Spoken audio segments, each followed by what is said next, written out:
That's a good mantra. Who would make this up and then risk them being, embarrassed as such?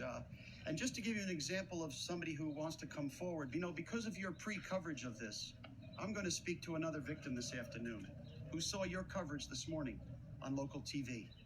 So this is why we do this, because victims can come forward and begin to heal and say, you know what, someone's finally going to listen to me. I wanted to say, I guess, in terms of asking whether, going after priests who are now deceased and can't speak for themselves, I would never, as a victim, as a survivor, I would never characterize what we're doing as a witch hunt.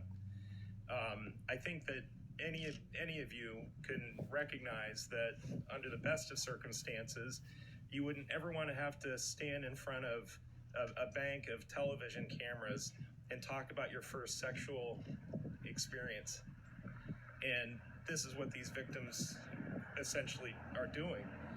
The ones that have come forward, they're talking about the most intimate and painful encounters in their life. And if our efforts help get the statute of limitations lifted in New York, or if it helps to get compensation to victims, that's a wonderful thing. More than anything else, victims want a voice, and they've been voiceless. And yeah, these perpetrators, some of them might be dead, but how about we think about what is required by the living? And I want to just add to that. These priests are not dead. They're not dead in the minds of their victims.